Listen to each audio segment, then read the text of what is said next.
envió el gran diluvio a la tierra para acabar con los gigantes conocidos como Nefilim. Pero tras algunas de estas criaturas seguían habitando la tierra. ¿Acaso el diluvio no acabó matando a todas estas criaturas? Muchos ya conocerían el texto hebreo apocalíptico, el libro de Enoc, un texto que se atribuye al patriarca Enoc, quien fue el bisabuelo de Noé. Si bien el libro contiene eventos que coinciden con la comprensión bíblica, como el diluvio, también contiene muchos aspectos que no se consideran bíblicamente canónicos, o al menos aspectos que el lector promedio no habría considerado, porque la Biblia por sí sola no considera necesario que sea un hada explicarlo. Por supuesto, estoy hablando principalmente de los vigilantes, los hijos de Dios, que eran esencialmente ángeles, que en el libro de Enoc van en contra de los deseos de Dios y embarazan a las mujeres mortales. Los vigilantes, que en retrospectiva son ángeles caídos, no son exactamente reconocidos por la Biblia, pero en el libro de Enoc son personajes clave que sirven como catalizadores tanto para las cosas terribles que vienen a plagar la tierra como para la razón por la que Dios envía un diluvio. A medida que los vigilantes embarazan a las mujeres mortales, esta unión impía conduce a que las mujeres produzcan descendencia monstruosa, gigantes con apetitos insaciables y tendencias iracundas. Se les conoce simplemente como Nefilim. En el episodio de hoy, exploraremos lo que les sucedió exactamente a los Nefilim a través de múltiples historias, incluido el libro de Enoc, el libro de los gigantes, que es una continuación judía fragmentada del libro de Enoc que detalla el destino de los Nefilim, y la Biblia, que curiosamente nos muestra en varios capítulos posteriores que los gigantes permanecieron en la tierra en los días posteriores a Noé, lo que significa que de alguna manera sobrevivieron al diluvio o fueron devueltos a la tierra por alguna razón. De acuerdo con la leyenda enoquiana, los Nefilim nacen de los vigilantes por cortesía de sus madres humanas, quienes fueron seducidas o posiblemente violadas por los ángeles caídos durante esos tiempos. Si bien no se detalla si los Nefilim nacieron como bebés gigantes o de alguna manera nacieron completamente desarrollados, el mundo estaba angustiado y el clamor de la gente llegó a los oídos de Dios, quien se disgustó al enterarse de lo que había sucedido. Sus vigilantes angelicales lo habían traicionado y ahora habían dado a luz una horda de criaturas que estaban destruyendo la tierra misma. Con el fin de restablecer el equilibrio, Dios envió a sus arcángeles para purgar el mal que se había fusionado en la tierra. El arcángel Miguel fue enviado a luchar contra Sunyaza, el líder de los vigilantes que no había disuadido a sus ángeles de cometer pecados y hacer la transición a ángeles caídos. El arcángel Rafael fue enviado a detener a Azazel, un vigilante que también había compartido los secretos del cielo con la humanidad y les había enseñado a luchar y hacer la guerra entre sí. El arcángel Uriel es enviado para advertir a Noé de lo que pronto sucederá, que habrá un gran diluvio y que debe esconderse hasta entonces, porque él y su familia son los elegidos para sobrevivir, mientras que todo lo demás en la tierra será destruido y hecho nuevo de nuevo. El arcángel Gabriel, mientras tanto, es enviado para diezmar la horda de los Nefilim, como Dios le dice, proceder contra los bastardos y los réprobos y contra los hijos de la fornicación, y destruir a los hijos de la fornicación y a los hijos de los vigilantes de entre los hombres, y hacerlos salir, enviarlos unos contra otros, que puedan destruirse unos a otros en la batalla por la longitud de días. Lo que sus padres hagan de ti será concedido a sus padres por ellos, porque esperan vivir una vida eterna y que cada uno de ellos vivirá 500 años, como podemos ver a partir de estas interacciones. aprendemos muy rápidamente que, aunque los Nefilim corrían centeno en la tierra, sus días estaban contados. De hecho, se ve que el arcángel Gabriel se lanza a una ola de asesinatos, mientras reduce el número de Nefilim que corren desenfrenados. Cualquiera que logre fallar es atendido por el diluvio que Dios envía para destruir toda la vida en la tierra, excepto Noé y su familia. Ahora bien, aunque todos los gigantes se ahogan en el diluvio, en esta historia se nos dice que sus espíritus sobreviven y que a partir de entonces serían conocidos como espíritus malignos que habitan en la tierra. De estos espíritus, Dios le dice a Enoc: y los espíritus de los gigantes afligirán, oprimirán, destruirán, atacarán, lucharán y obtendrán destrucción en la tierra y causarán problemas. No tomarán alimento, pero sin embargo tendrán hambre y sed y causarán ofensas, y estos espíritus se levantarán contra los hijos de los hombres y contra las mujeres porque han salido de ellos. Así que de hecho, los gigantes físicos son destruidos y ya no pueden consumir el paisaje de la tierra. Ya no pueden aterrorizar a la humanidad, ni pueden llevar a cabo sus violentos desmanes. A todos los efectos, el reinado de los gigantes termina aquí. Pero como Dios le dice a Enoc, ellos permanecen en un plano espiritual, donde pueden oprimir, destruir, atacar y obrar destrucción en la tierra. Podría decirse que no están muertos en absoluto, teniendo en cuenta que en su forma espiritual continúan exactamente el mismo comportamiento que tenían cuando estaban físicamente vivos. Así que, en este aspecto, se podría decir que los Nefilim sobrevivieron al diluvio, pero no como lo habían planeado originalmente. Sabemos por qué Dios mantiene vivos a los Nefilim en esta capacidad, y eso es aparentemente para castigar a la humanidad por su participación en la producción de los Nefilim y por los eventos que habían ocurrido. Los hombres, como aprendimos de la leyenda enoquiana, habían caído en el conocimiento de los vigilantes y habían disfrutado de los secretos del cielo que los vigilantes habían revelado, mientras que las mujeres se habían dejado seducir por los vigilantes. Asumiendo que vamos con la idea de que fueron seducidos y no llevados en contra de su voluntad, en efecto, Dios culpa a la humanidad por los Nefilim también. Así que permite que los Nefilim vivan en su forma espiritual para castigar a la humanidad por sus transgresiones. Estos eventos coinciden con el libro judío apócrifo, el libro de los gigantes, aunque, por supuesto, en esta historia la perspectiva se desplaza a la de los Nefilim. Específicamente vemos al gigante Mawei llegar a un acuerdo con las pesadillas que él y sus compañeros gigantes están experimentando y comienzan a preocuparse por la posibilidad de que estos sueños sean signos de que han hecho cosas terribles y serían castigados por ellos. Eventualmente, Maui es convencido de visitar a Enoc, quien creen que puede interpretar los sueños por los que Enoc revela que es, de hecho, un mal presagio para los gigantes, que pagarán por la carnicería que han amasado y nunca conocerán la paz. Sin embargo, hay una esperanza implícita para los Nefilim, porque Enoc explica que si cambian sus caminos y si renuncian a las ataduras del mal, serán perdonados.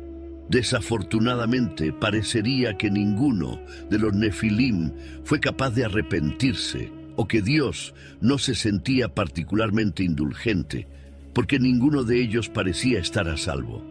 Según la leyenda enoquiana, Dios envía un diluvio para acabar con los Nefilim, y aquellos que son capaces de escapar del diluvio son perseguidos por los ángeles. De hecho, en la versión maniquea del libro de los gigantes, Dios envía al monstruo bíblico Leviatán para limpiar a aquellos que han escapado de ahogarse. En última instancia, ambos textos son tan fragmentarios que es difícil llegar a una conclusión definitiva, aunque se está de acuerdo en que por lo que tenemos, los gigantes son destruidos por Dios, ya sea en el diluvio o por los ángeles que envía a ellos en la Biblia. Mientras tanto, se reconoce que los Nefilim han existido, como se nos dice en el Génesis. Los Nefilim estaban en la tierra en aquellos días y también después, cuando los hijos de Dios fueron a las hijas de los humanos y tuvieron hijos con ellas. Eran los héroes de los ancianos de renombre. Como podemos ver aquí, la Biblia no entra en los detalles que el libro de Enoc hace con los vigilantes y cómo los Nefilim fueron creados para el mundo. De hecho, se nos dice que los hijos de Dios fueron a las hijas de los humanos y tuvieron hijos con ellas. Y esto es lo más cercano que estamos a la sugerencia de que los ángeles habían embarazado a las mujeres. Es decir, si nos vamos con la idea de que los hijos de Dios no son hombres, sino ángeles. Cuando el diluvio llega en el siguiente capítulo, la Biblia no se suscribe a la idea de que los Nefilim continúen existiendo como espíritus malignos en la tierra una vez que llegue el diluvio. Se da a entender que ellos, entre todas las demás criaturas que no llegaron al arca, fueron destruidos en su totalidad, se nos dice. Las aguas subieron y cubrieron las montañas a una profundidad de más de 15 codos. Todo ser viviente que se movía en la tierra pereció. Las aves, el ganado, los animales salvajes, todas las criaturas que nadaban sobre la tierra y toda la humanidad, todo lo que tenía aliento de vida en la nariz en tierra firme murió. Todo ser viviente sobre la faz de la tierra fue aniquilado. Las personas, los animales y las criaturas que se mueven por la tierra y las aves fueron exterminados de la tierra. Solo quedó Noé y los que estaban con él en el arca. Así que, con esto en mente, debería estar prácticamente garantizado que nunca volveríamos a ver a los Nefilim, ¿verdad? Bueno, no exactamente. Varios capítulos más adelante, en Números, se nos dice que Moisés envía a varios hombres a explorar Canaán, que Dios ha prometido que será dada a los israelitas para que descubran cómo es la tierra. Si las personas que viven allí son débiles o fuertes, si las ciudades están fortificadas o desprotegidas, si el suelo es fértil o pobre, y en general para averiguar qué tipo de resistencia les esperaría a Jorá. Los exploradores salen a través de Canaán y aprenden muchas cosas. Encuentran frutos de la tierra, encuentran leche y miel. Investigan a las personas que viven allí, los cananeos, y encuentran que son muy poderosos, que viven en ciudades grandes y fortificadas. Pero hay un descubrimiento que hacen en Canaán que probablemente desearían no haber hecho. Al parecer, los Nefilim habían regresado. Los exploradores informan a Moisés: no podemos atacar a esa gente, son más fuertes que nosotros. Y se extendieron entre los israelitas un mal informe sobre la tierra que habían explorado. Dijeron que la tierra que exploramos devora a los que viven en ella. Todas las personas que vimos allí son de grandes señales. Vimos a los Nefilim allí. Los descendientes de Anac provienen de los Nefilim. Parecemos saltamontes a nuestros propios ojos, y a ellos les parecemos iguales. Entonces, ¿cómo podría ser esto si los Nefilim fueron destruidos en el diluvio durante los tiempos de Noé? Una idea simple, aunque infundada, es que el diluvio no fue tan lejos como se nos hace creer, y que tal vez los Nefilim pudieron navegar por las aguas turbulentas y de alguna manera encontrar su camino a tierra firme una vez que los niveles de agua se redujeron. Otra idea similar es que los Nefilim, después de haber sido advertidos por Enoc de su destino, como lo son en el libro de los gigantes. Se escondieron y de alguna manera pudieron escapar del diluvio a través de algún ingenio inteligente o alguna magia arcaica. Por supuesto, estas ideas parecen bidimensionales y carecen de cualquier sustancia real que sea realmente convincente. De la misma manera, como en las películas, los Nefilim también regresaron. Entonces, ¿cómo se nos ocurre una explicación más legítima? Bueno, para hacer eso, tendremos que reconocer que tal vez estos no son los mismos Nefilim de los días de Noé, porque todos ellos fueron aniquilados en el diluvio. Pero que estos Nefilim son completamente nuevos, o al menos más recientes. Si asumimos que estos Nefilim más recientes fueron creados de la misma manera que los originales, entonces se podría sugerir que había otros ángeles caídos que habían caído en la misma trampa que los vigilantes y habían bajado a la tierra para acostarse con las mujeres mortales. Los vigilantes originales, según la leyenda enoquiana, fueron acorralados por los arcángeles y arrojados a una prisión subterránea a miles de kilómetros, bajo el desierto conocido como el Duodel. Se dice que estos ángeles, según las leyendas, todavía están allí ahora, donde sufren grandes sufrimientos y tormentos por su rebelión abierta contra Dios y por su infracción de sus reglas. Como los acontecimientos de los números tienen lugar muchos años después de los tiempos de los vigilantes o de los hijos de Dios, se puede suponer que estos también eran ángeles nuevos que habían engendrado a estos Nefilim, aquellos que evidentemente no aprendieron de los errores de aquellos que habían venido antes que ellos, o tal vez no los conocían por completo. Otra idea aquí es que, de hecho, los ángeles, independientemente de su tiempo de existencia, sabían de la locura de los vigilantes, pero que aún así no pudieron resistir la tentación de las mujeres mortales. De ahí que se informe que los Nefilim son vistos aquí en Canaán. Pero si no pensamos que los ángeles cometerían el mismo error 2 veces, hay algunas otras ideas disponibles, una de las cuales nos hace desafiar la idea de que estos hijos de Dios, como se menciona en Génesis 64, se aplica a los ángeles o si se aplica a los hombres. Ahora bien, si los hombres son realmente estos hijos de Dios, entonces los hombres son los que dan a luz a los Nefilim al acostarse con las mujeres. Pero, ¿cómo puede ser esto? Bueno, de nuevo, hay mucha especulación aquí, pero una idea es que cuando Canaán, que es el hijo de Noé y el primer cananeo, es maldecido por su padre, sus descendientes también son maldecidos. Los hijos de Sem y Jafet, que eran los hermanos de Canaán y por lo tanto los sobrinos de Canaán, pueden haberse mezclado en algún momento con las hijas de Canaán, siendo esto algo así como una violación a los hoyos de Dios.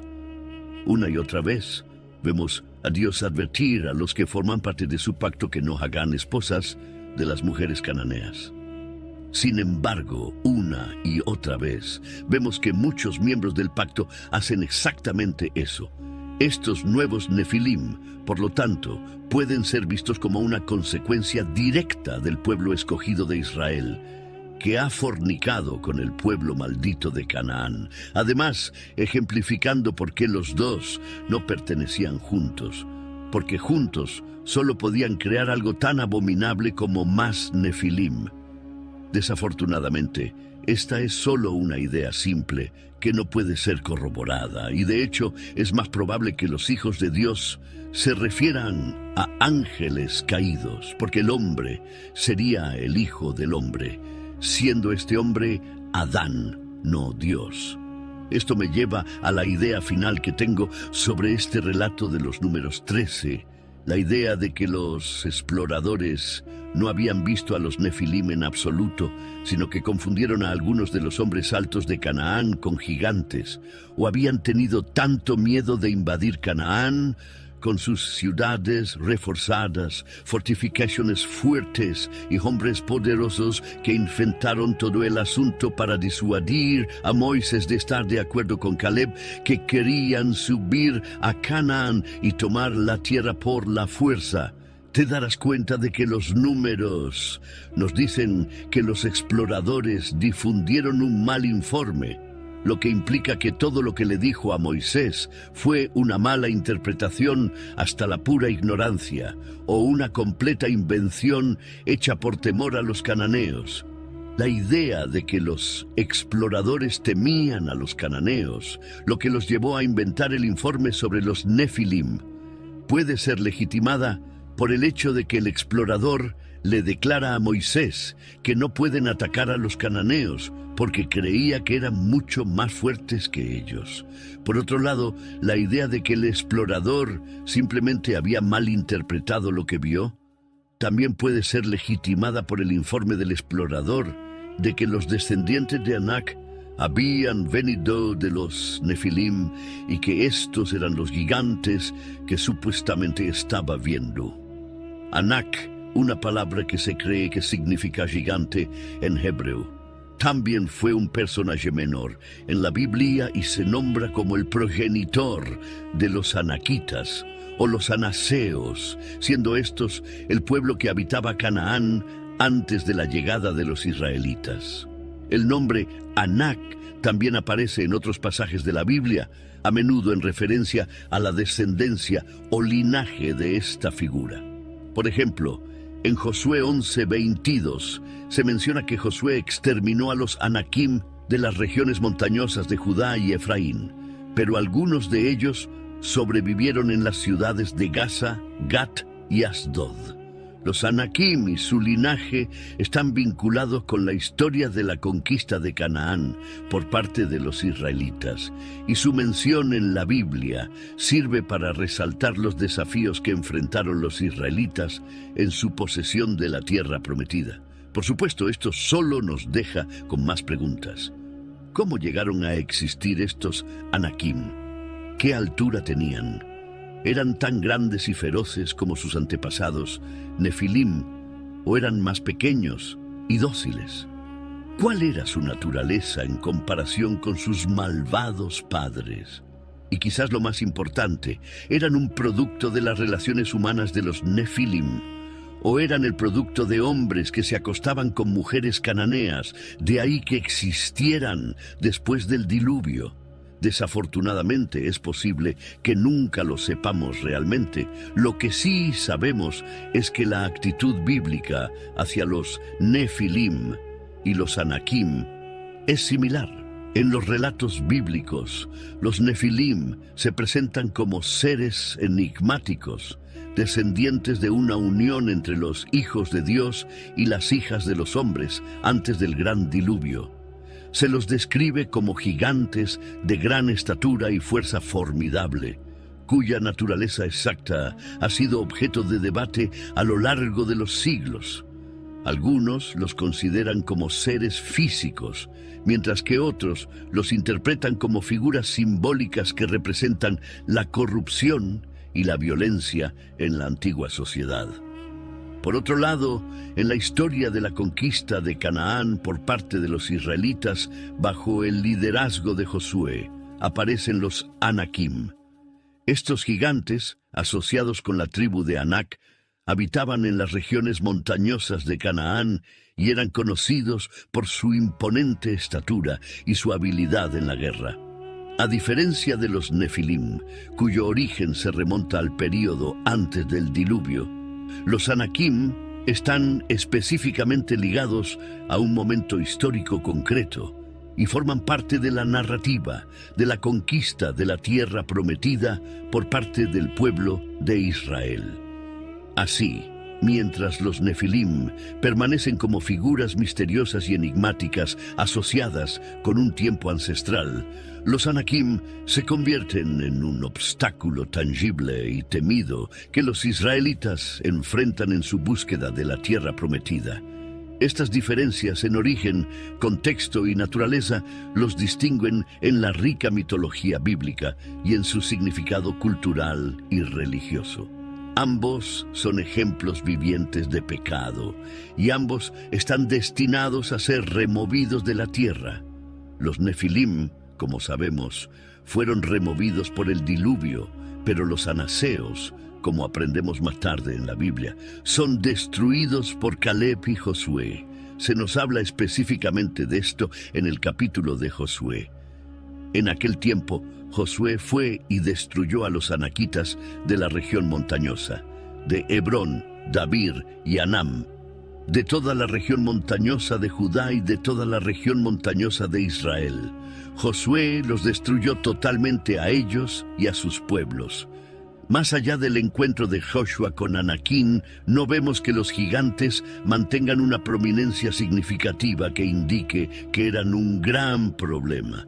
De hecho, vemos a David toparse con lo que se puede presumir como gigantes en el segundo libro de Samuel, donde él y sus poderosos hombres se enfrentan a Isbi-Benob, un gigante que empuña una punta de lanza que pesa 300 kilos, hermano de Goliat, y un hombre gigante con 6 dedos de las manos y 6 de los pies, que algunos estudiosos se esfuerzan en atribuir a Gilgamesh. Se cree que todos estos gigantes son descendientes de Rafa, aquellos que toman el nombre de Rafaim para probablemente distinguirse de los Nefilim y los Anakim.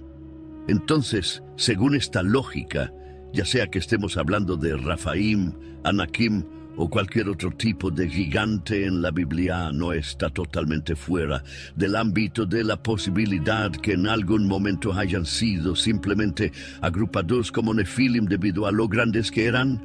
Aquellos de los que se decía que veían a estos gigantes en los tiempos bíblicos no habrían vivido durante los tiempos del diluvio, por lo que no podrían haber sabido si los gigantes que vieron eran Nefilim o no. Sin embargo, debido a lo feroces, aterradores y anormales que parecen ser, la palabra Nefilim se les asigna fácilmente, como vemos que lo hacen los exploradores en Números 13. Por lo tanto, se puede sugerir que los Nefilim nunca sobrevivieron al diluvio, siendo estos los que tenían la herencia sobrenatural, debido a que sus padres eran ángeles.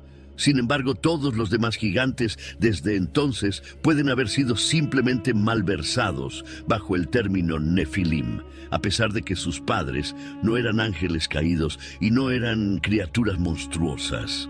De hecho, lo único que estos gigantes de segunda generación tenían en común con los Nefilim era que estaban en el lado perdedor cuando se trataba de que Dios pusiera sobre su pueblo elegido.